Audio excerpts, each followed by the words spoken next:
Hello दोस्तों, स्वागत है आपका हमारे यूट्यूब चैनल एकल स्टडी सर्कल में। जैसा कि हम पैट का सिलेबस कवर कर रहे हैं और पैट के सिलेबस में पहले मैंने हिस्ट्री को उठाया है और हिस्ट्री में 2 टॉपिक क्लियर हो चुके हैं। कितने टॉपिक? 2 टॉपिक आपके क्लियर हो चुके हैं।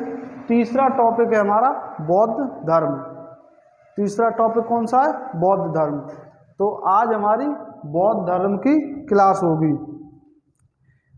तो बौद्ध धर्म के बारे में आप नॉर्मली जानते होंगे कि बौद्ध धर्म के जो प्रवर्तक माने जाते हैं या जिसे बुद्ध धर्म कहते हैं, तो उसके प्रवर्तक थे गौतम बुद्ध। पहले इनका नाम सिद्धार्थ था। जब इन्हें ज्ञान की प्राप्ति हुई उसके बाद इन्हें बुद्ध कहा गया। तो हम सबसे पहले देखेंगे बौद्ध धर्म। बौद्ध धर्म के जो प्रवर्तक माने जाते हैं वो थे गौतम बुद्ध। गौतम बुद्ध के बचपन का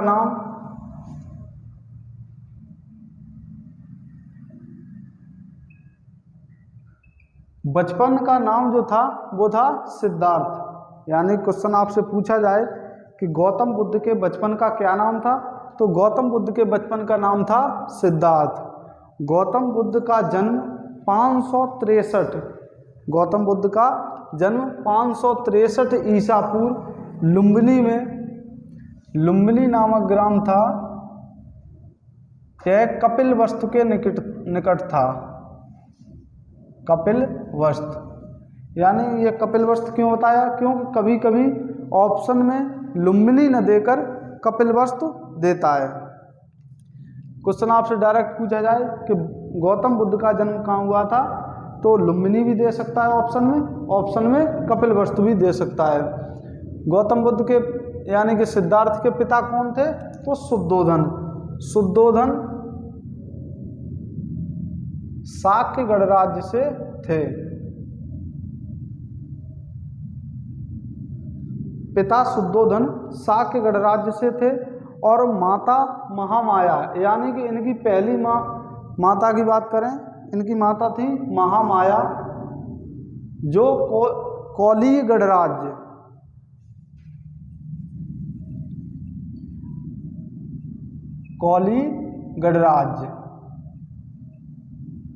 कौलीय गणराज्य की राजकुमारी थी। गौतम बुद्ध की माता का देहांत गौतम बुद्ध के जन्म के 7 दिन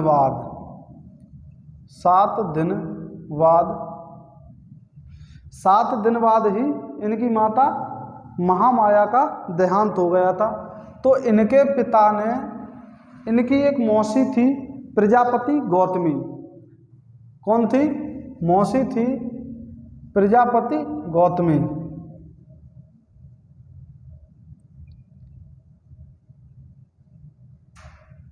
प्रजापति गौतमी से इन्होंने शादी की और गौतम बुद्ध का जो लालन पालन हुआ तो प्रजापति गौतमी ने ही किया।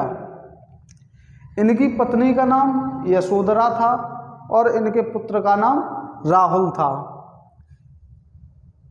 जब ये एक कौंडिन्य नाम के व्यक्ति थे जिन्होंने इनके पिता शुद्धोधन के सामने भविष्यवाणी की थी कि ये एक महान सन्यासी बनेगा या एक महान राजा बनेगा, तो बाहरी दुनिया न दिखाने के लिए इनके पिता शुद्धोधन ने इन्हें अंदर ही रखा, यानी कि महल के अंदर ही रखा। तो इन्होंने बाहर कदम नहीं रखे और इन्होंने घर देखा। लेकिन एक बार इन्होंने जिद की, जब इनकी शादी हो गई, शादी होने के बाद इन्हें पुत्र की प्राप्ति हुई जिसका नाम था राहुल।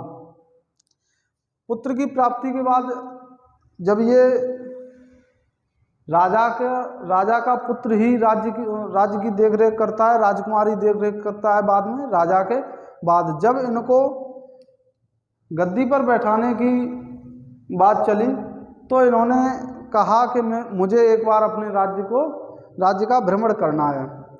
तो ये घर से निकले तो इन्होंने रास्ते में 4 दृश्य देखे। ऐसा कहते हैं कि गौतम बुद्ध के जीवन को प्रभावित करने वाले जो 4 दृश्य थे वो यही थे। एक बूढ़ा व्यक्ति, एक बीमार व्यक्ति, एक मृत व्यक्ति, और बाद में देखा था इन्होंने एक सन्यासी को। जो बूढ़ा व्यक्ति, बीमार व्यक्ति और मृत व्यक्ति, लेकिन इन तीनों का जो निवारण था, यानी कि हर तरह से जो संपन्न था, खुश था, वो था सन्यासी। तो ये उसी बात से प्रभावित हुए और फिर इन्होंने गृह त्याग किया। और गृह त्याग की घटना को क्या कहते हैं? गृह त्याग की घटना को बौद्ध धर्म में महाविनिष्क्रमण कहते हैं। क्वेश्चन बनता है कि गौतम बुद्ध ने जब गृह त्याग किया था तो उस समय उनकी उम्र क्या थी, यानी आयु क्या थी? तो 29 वर्ष। क्वेश्चन आपसे यहाँ बनता है कि गौतम बुद्ध के सारथी का क्या नाम था? तो चन्ना, यानी गौतम बुद्ध के जो सारथी कहते हैं, जैसे राजकुमार थे, राजकुमार अक्सर कर रथों पे चलते थे, तो रथ को जो चलाने वाला था, यानी कि आधुनिक समय में कह लें तो ड्राइवर, यानी कि तो रथ को चलाने वाले को क्या कहते थे? सारथी। और सारथी का क्या नाम था? तो चन्ना। और इनके एक घोड़े का नाम ये अक्सर पूछ लेता है, तो घोड़े का क्या नाम था? कंथक था। जब ये इन्होंने गृह त्याग किया, गृह त्याग के समय इनकी उम्र क्या थी? 29 वर्ष। 29 वर्ष की अवस्था में इन्होंने गृह त्याग किया। इस घटना को महाविनिष्क्रमण कहते हैं बौद्ध धर्म में। इनके सारथी का नाम चन्ना, घोड़े का नाम कंथक। जब इन्होंने गृह त्याग किया तो ये उरुवेला पहुंचे। एक स्थान है उरुवेला। उरुवेला में पहुंचे और अलार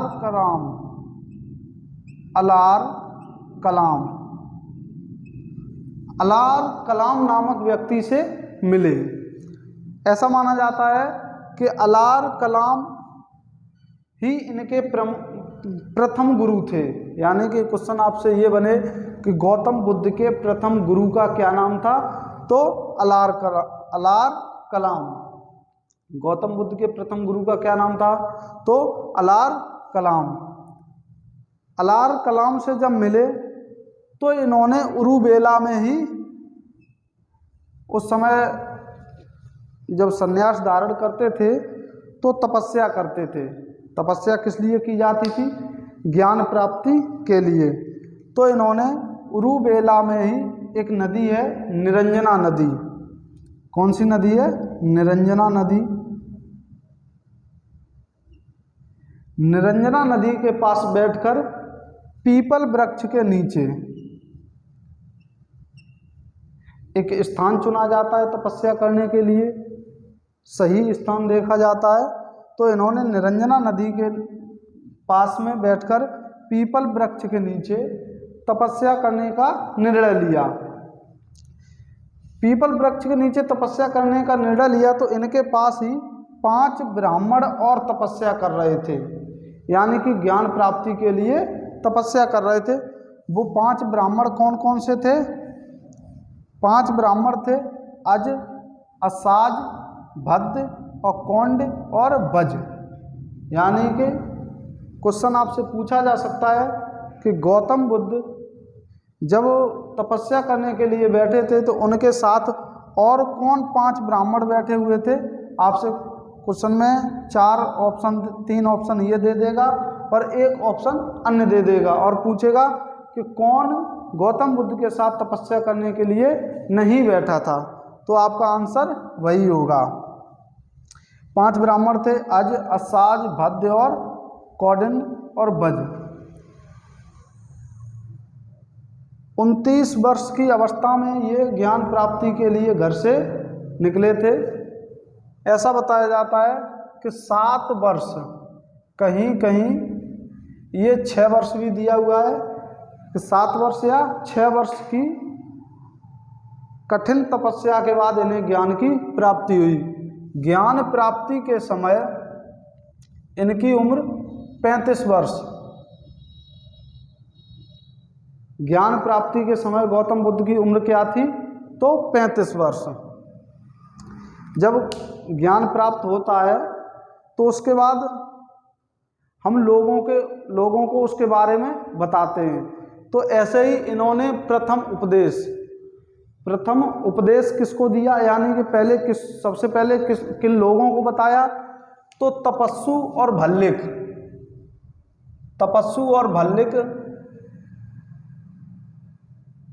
ये कौन सी जाति से थे, तो बंजारे थे। यानी गौतम बुद्ध ने प्रथम उपदेश तपस्सु और भल्लिक नामक 2 बंजारों को दिया था।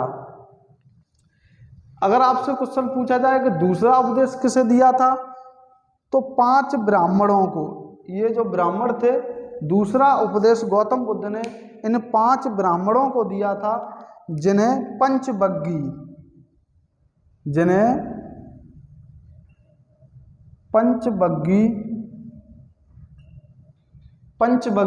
कहा जाता था। यानी कि पंचबग्गी किन ब्राह्मणों को कहा जाता था, तो जो गौतम बुद्ध के साथ निरंजना नदी के किनारे तपस्या के लिए बैठे थे। तो दूसरा उपदेश भी इन्होंने इन्हीं को दिया, यानी पंचबग्गियों को। आपसे अगर क्वेश्चन पूछा जाए कि गौतम बुद्ध ने दूसरा उपदेश किसे दिया, तो पंचबग्गियों को, यानी कि 5 ब्राह्मणों को दिया। अब आते हैं कुछ प्रमुख नगरों के बारे में, जो प्रमुख थे, जिनके बारे में गौतम बुद्ध ने जहाँ भ्रमण किया। तो एक नाम है श्रावस्ती, यानी कि गौतम बुद्ध ने, अगर आपसे क्वेश्चन पूछा जाए कि गौतम बुद्ध ने अपने जीवन काल में सर्वाधिक समय किस नगर में बिताया, तो वो कौन सा शहर है, यानी नगर था श्रावस्ती। यानी कि श्रावस्ती में सबसे ज़्यादा गौतम बुद्ध ने समय बिताया था। ऐसे ही एक शहर है वैशाली। अंगुलीमाल की कहानी आप लोगों ने देखी होगी और सुनी भी होगी। अंगुलीमाल एक डाकू था जो अंगुलियों को काटकर उसकी माला पिरोया करता था। तो अंगुलीमाल को ज्ञान किस नगर में दिया था, तो वैशाली में। कुशीनगर में इन्हें महापरिनिर्वाण, यानी कि 483 ईसा पूर्व 483 ईसा पूर्व एक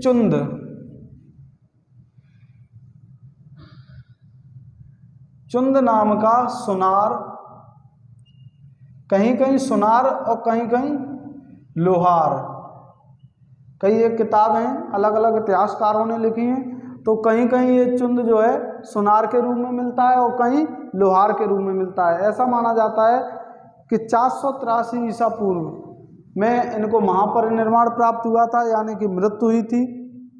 मृत्यु की घटना को ही महापरिनिर्वाण कहते हैं। कुशीनगर में चुंद नामक व्यक्ति के यहाँ, जो सुनार या लोहार जाति से था, उसके यहाँ सूकर का मांस खाने से इनकी तबीयत खराब हो गई, यानी कि इनका स्वास्थ्य बिगड़ गया। स्वास्थ्य बिगड़ जाने के कारण 483 ईसा पूर्व में इनकी मृत्यु हो गई। कहाँ पर हुई, तो कुशीनगर में हुई। तो मृत्यु की घटना को क्या कहा जाता है, तो महापरिनिर्वाण। अब हम बात करते हैं बुद्ध के प्रमुख शिष्यों के बारे में। बुद्ध के प्रमुख शिष्य जो थे, एक थे सारिपुत्र, मोदगिलायन, आनंद और जीवक। क्वेश्चन आपसे पूछा जाता है कि बुद्ध का वह कौन सा शिष्य था जो बुद्ध की मृत्यु से पहले उसकी मृत्यु हुई थी, तो कौन था, सारिपुत्र। यानी कि सारिपुत्र की मृत्यु बुद्ध की मृत्यु से पहले हुई थी। आपसे क्वेश्चन पूछा जा सकता है। नंबर 2 है मोदगिलायन। मोदगिलायन की मृत्यु बुद्ध के समय ही हुई थी। नंबर 3 है आनंद। आनंद जो था सबसे प्रिय शिष्य था और इसी के कहने पर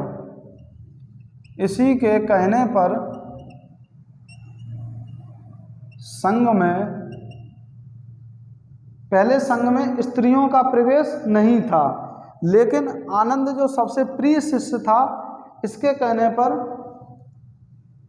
कहने पर संघ में महिलाओं को प्रवेश मिला। महिलाओं को प्रवेश,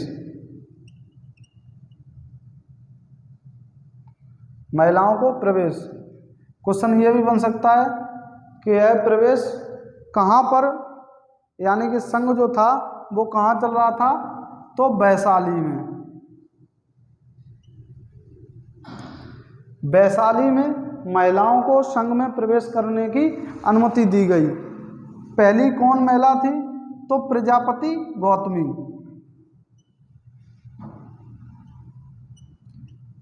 प्रजापति गौतमी पहली महिला थी जिन्हें बौद्ध संघ में प्रवेश करने की अनुमति दी गई।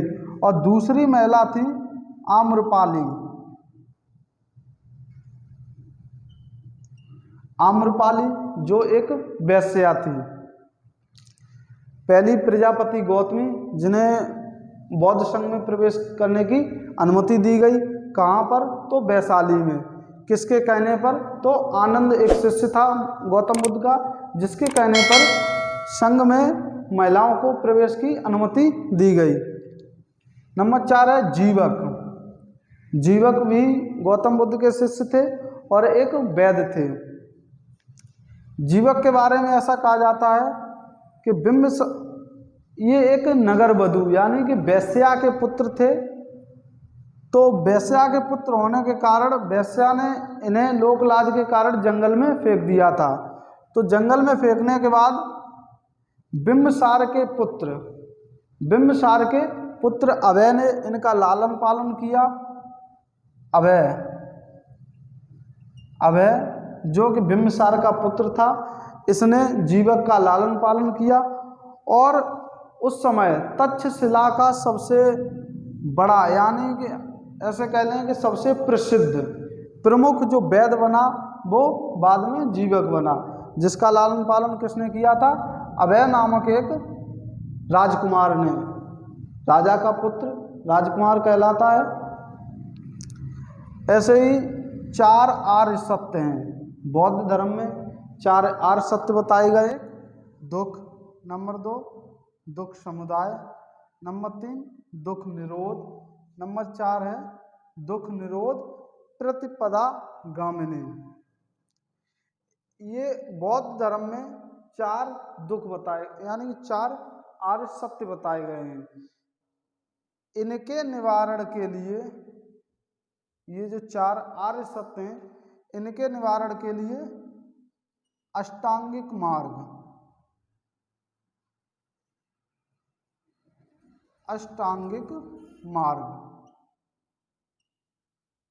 इन 4 आर्य सत्यों के निवारण के लिए अष्टांगिक मार्ग की अवधारणा दी गई है। अष्टांगिक मार्ग का विवरण किस पुस्तक में मिलता है, क्वेश्चन आपसे पूछ सकता है, तो संयुक्त निकाय।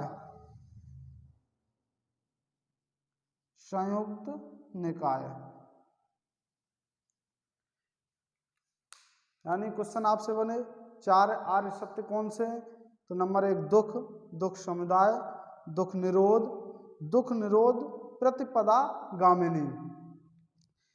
आर्य सत्यों के निवारण के लिए कौन से मार्ग बताए गए हैं, तो अष्टांगिक मार्ग। अष्टांगिक मार्ग का विवरण किस पुस्तक में मिलता है, तो संयुक्त निकाय में।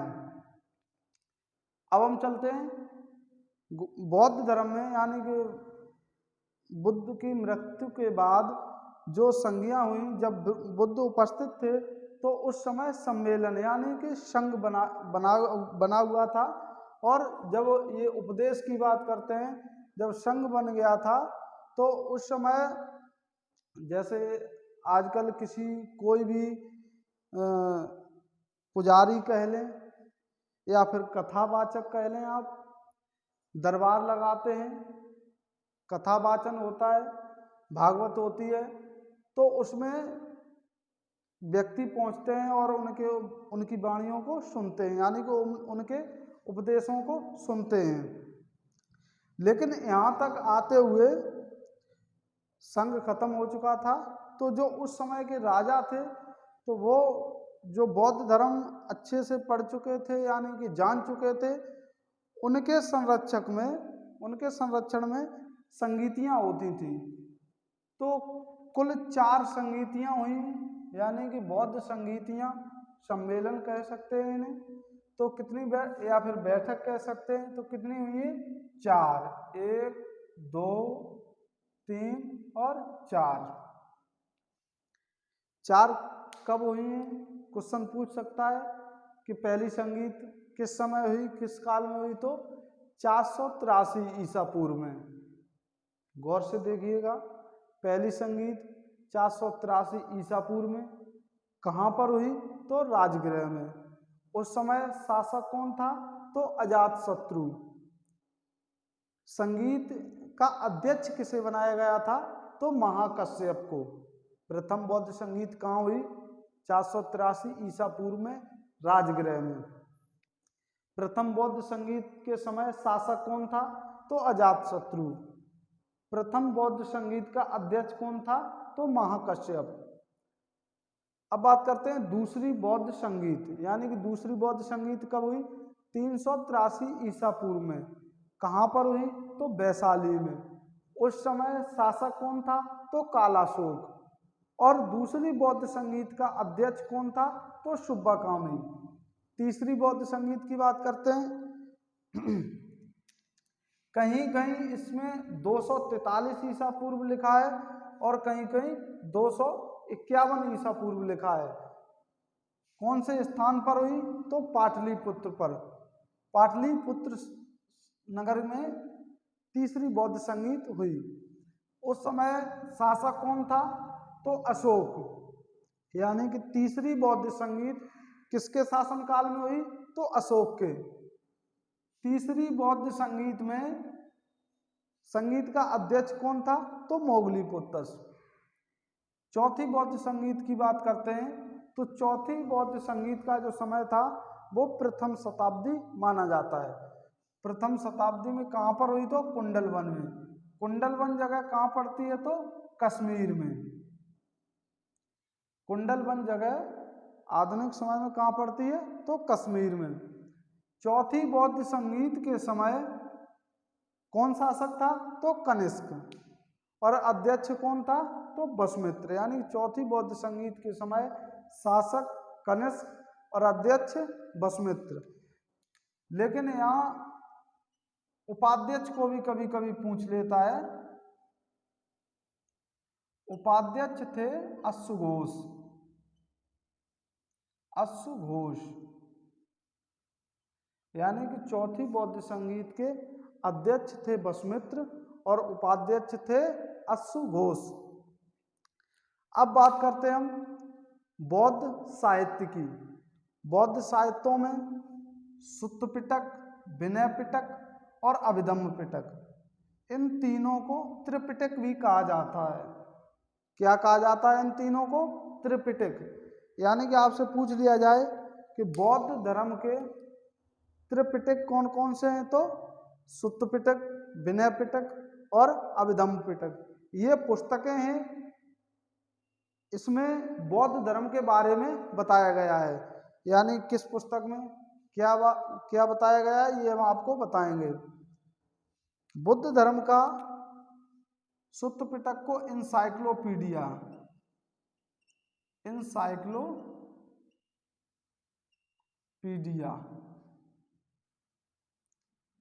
बहुत अक्सर कर ये क्वेश्चन बन जाता है कि बौद्ध धर्म का इंसाइक्लोपीडिया किसे कहते हैं?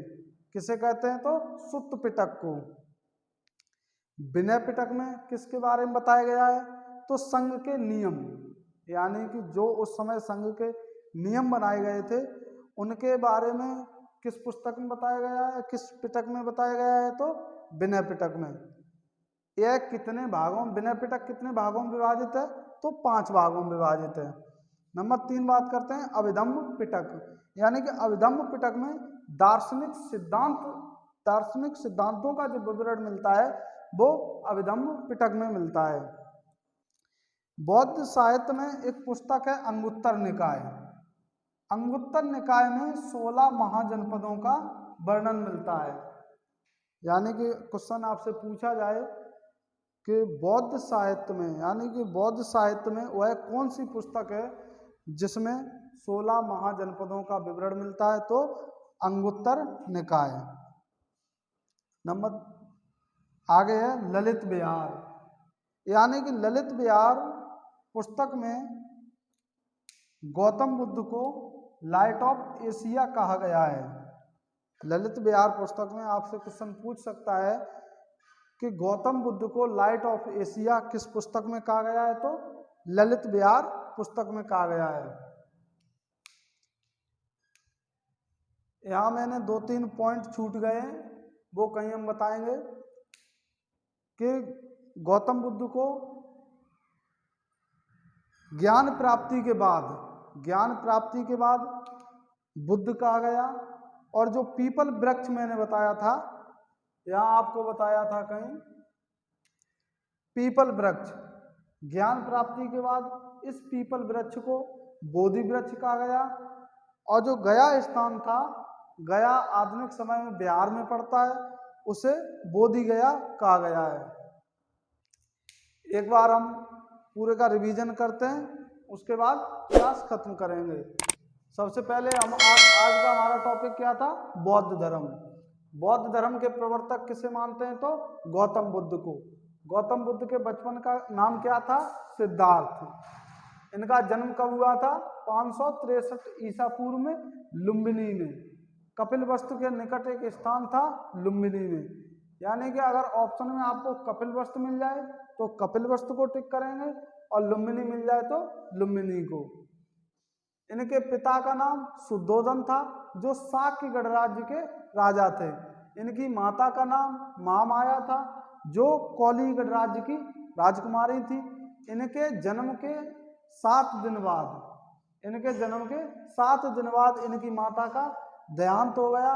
इनके पिता शुद्धोधन ने इनकी मौसी प्रजापति गौतमी से शादी कर ली, और प्रजापति गौतमी ने ही इनका पालन पोषण किया था। इनका विवाह हुआ, पत्नी का नाम क्या था, यशोधरा।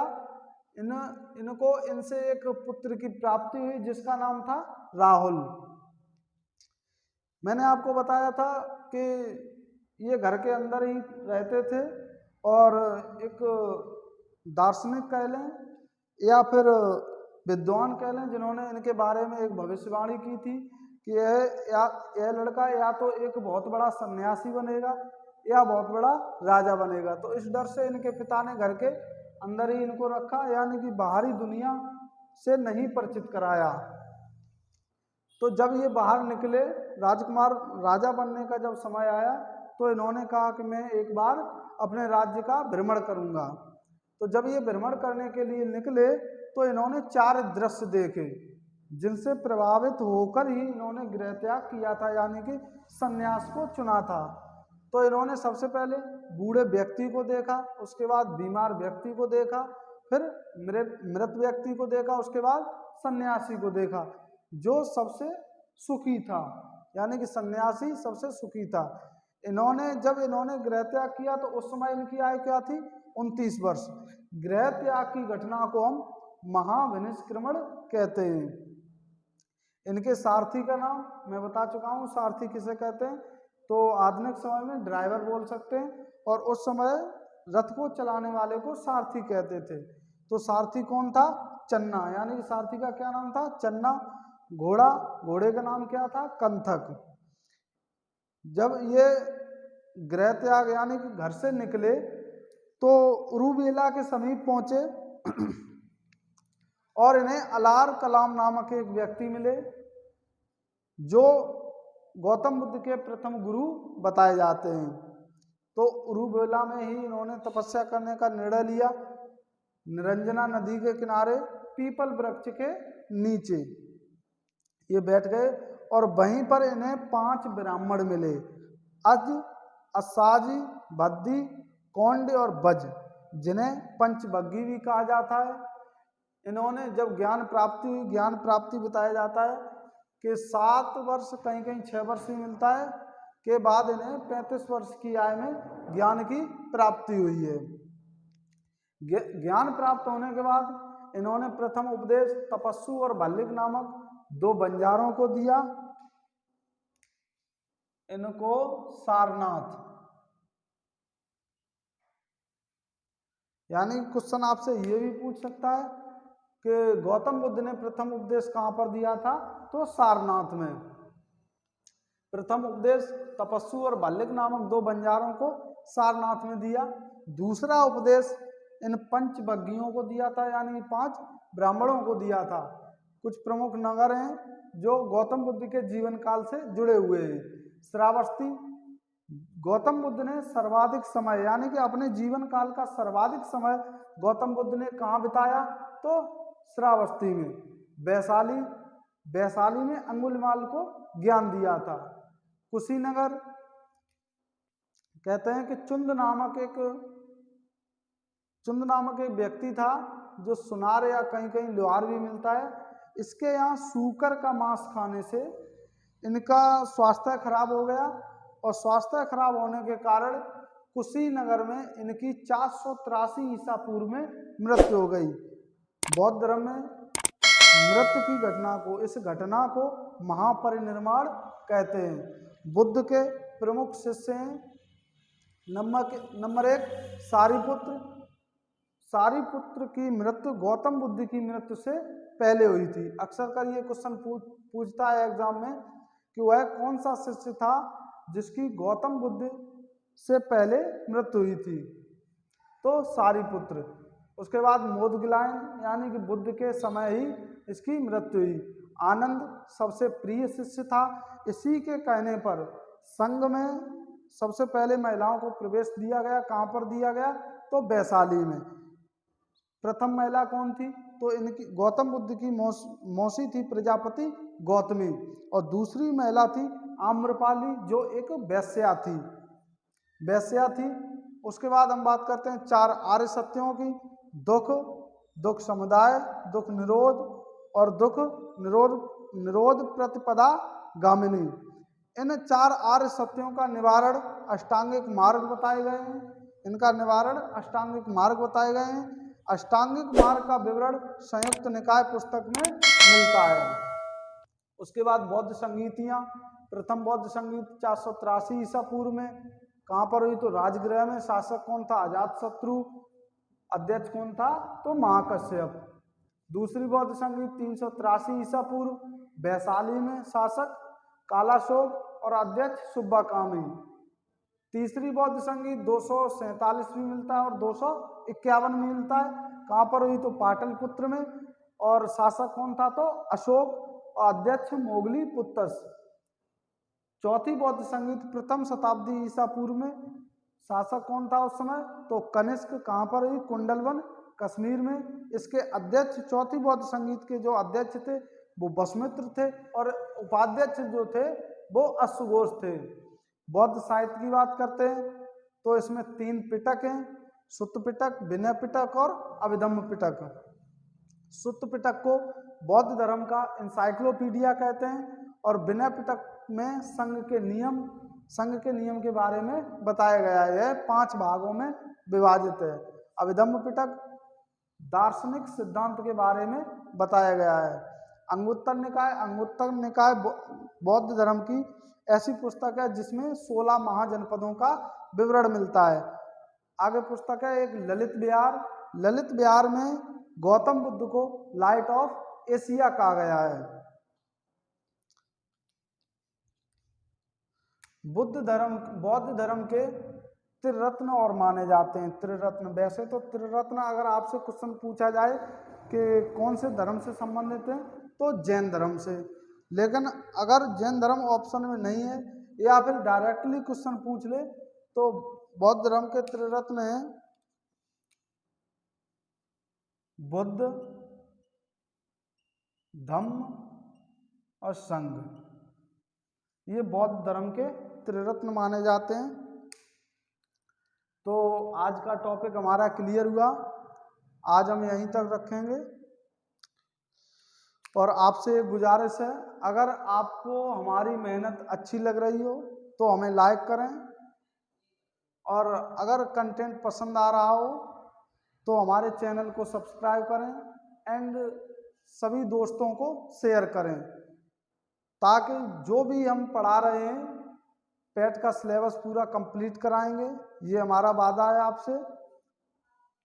और पैट को अच्छे स्तर पर, ऐसा नहीं कि कम स्थिति आंकें, एक अच्छे स्तर पर हम क्लियर करेंगे। ऑल कंप्लीट पूरा सिलेबस हम आपको कराएंगे इसमें। तो आपसे गुजारिश है सब्सक्राइब करें और ज़्यादा से ज़्यादा लोगों को शेयर करें। थैंक्स, धन्यवाद।